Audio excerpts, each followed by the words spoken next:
Hello and welcome back, ladies and gentlemen, to another Historical Humans Heritage. And on today's episode, we are going to be talking about the historic center of Vienna, one of the most influential places in the world and one of the hometowns to some of the world's greatest figures. Ah, yes. Yes, Tolstoy, yes, Stalin. yeah, yeah. Vienna is the hot spot of a lot of European culture for several hundred years. Um, it is it's a beautiful city with both Celtic and Roman origins, which is always fun to see. Um, yes, former. There's so many things to talk about. It's so hard to find a grasp where to start. So it was the capital of the Austro-Hungarian Empire. It is. It was like the heart of European music for several centuries. The I home think of like up European until the art. yeah yeah I like late 19th, early 20th century is like when it stops being like the cultural center of Europe. Can't Uh, imagine what happens for during that time yeah frame. yeah for very obvious reasons for those who know. Thanks to a former resident. So many Ooh. forms. Yeah. Oh. Anyways, the Vienna just has a really prominent place in history, and right now I'm going through the pictures, but you could see the architecture, you could see the beautiful designs, the buildings. There's a reason why it's the historic center and not just a specific building because there are so many different periods represented. There's so much inspiration, like buildings that resemble the Forum and Roman architecture next to Gothic architectural cathedrals with high flying arches and buttresses. I mean, it's just gorgeous seeing the city. Uh, Yeah, no, it's just you don't even really need to know who was here to just looking at it, and like it's beautiful in so many different places and in so many different ways. You understand why it's on this list even without knowing the history um of this place. Yeah. Though what we got here? I'm looking around for some of the many people that they talk about as being in here because it's there are far too many. In terms of music, it has as historic sites the homes of Mozart, Beethoven, and Schubert. oh wow. Uh, all three of them, their home in Vienna. You can go visit it. Which most people are familiar with Mozart and Beethoven. I'm sure they Yeah, would recognize Schubert if they heard the song, music. yeah. Which we will not be playing for you. Ha ha.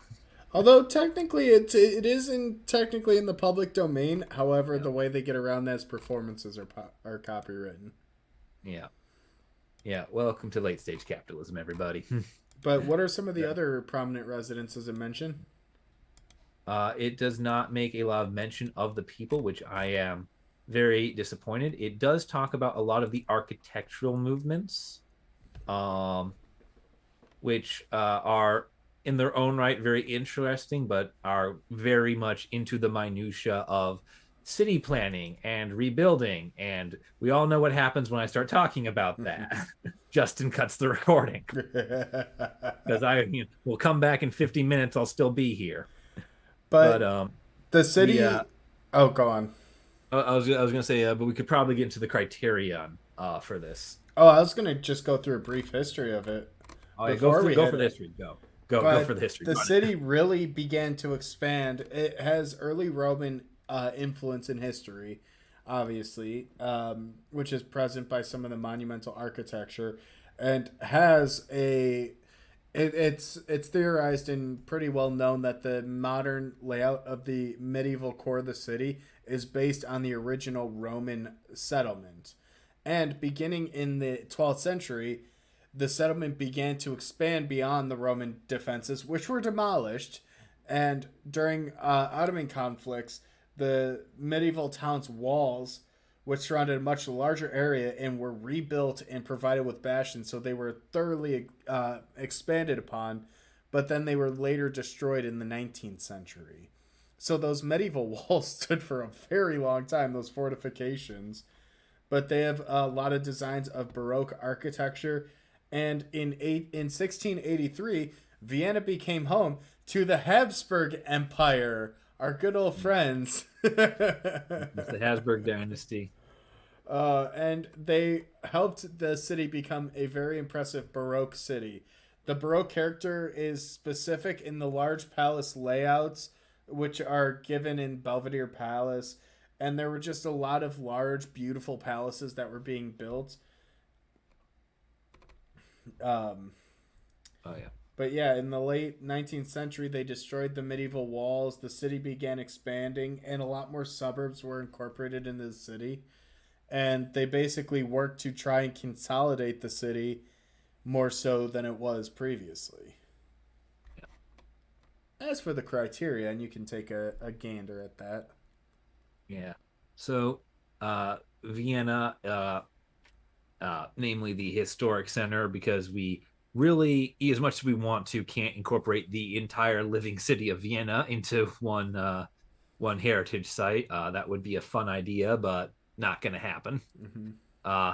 Fits three key criterions. The first is criterion number two, which is the uh, urban and architectural qualities of this historic center. Uh, bear a witness to the constant interchange of values throughout the second millennium. Basically, it shows the evolution of the city perfectly for about 1,000 years. uh, uh, the second criterion we have is criterion four, which is very similar to criterion two, in that three key periods of European cultural and political development are exemplified by the architecture of the historic center. These periods being the Middle Ages, the Baroque period, and the very fun to say Gründerzeit. Gründerzeit. I just love saying that word. And what does that word mean, Colum? I do not translate it. I do not speak Austrian or German or any Germanic language besides English. It is an artistic period that exemplifies itself in architecture. It comes after the Baroque. That's all you need to know. But the site is pretty well authentic in its integrity. However, it does have a specific interweaving of modern urban design structures and spaces, and they really try to retain a lot of the architectural elements that demonstrate this interchange and that kind of give to it, they add authenticity to it. And that actually is one of the biggest threats is it requires a sensitive approach that takes into account the attributes that affect the property, which primarily is the visual impacts of new high rises is what it boils down to. Yeah, and management of this center, because it is a living city, is an absolute nightmare. The division of ownership is insane. 75% of the property is in the hands of private owners. 18% is owned by the government, and 7% is owned by the Catholic Church. Which is probably the church's on property. Yeah, it would be the religious centers. What this creates is an absolute nightmare of legal bureaucracy, as standards have to be maintained across all three segments, and individual legislations and negotiations have to be conducted for each. The same laws that apply to the public ones don't apply to the ones that people are living in. This has led to a massive municipal building code just surrounding preservation, which tends to happen a lot in historic districts, even in the U.S. However, historic districts still aren't the most ironclad law thing in the world either. Yeah. At best, a lot of times they're like, please don't take away the integrity, and you can't build a skyscraper in this area. Yeah. Yeah, the real key for Vienna is the land use plan, which basically is the equivalent of how zoning works in America. However, it's on a much tighter scale than anywhere else. I believe it is 1/2000 scale, in which it is dividing up the land within the city. This allows it to really get a good gradient along its boundary uh, for the historic center, and just generally protect it with very precise lines and with very much a sloping out of what can be built where. There isn't just a big block where like center ends, build industrial complex. It makes certain that it enforces an extended buffer as we slowly transition out of historic. It allows that to happen, which is a very nice way to do it. Having it at this fine of a gradient really means that nothing can be built on a single hex of the grade, but it does allow for nuanced development. Well, I think that's a great point for us to wrap up today's episode.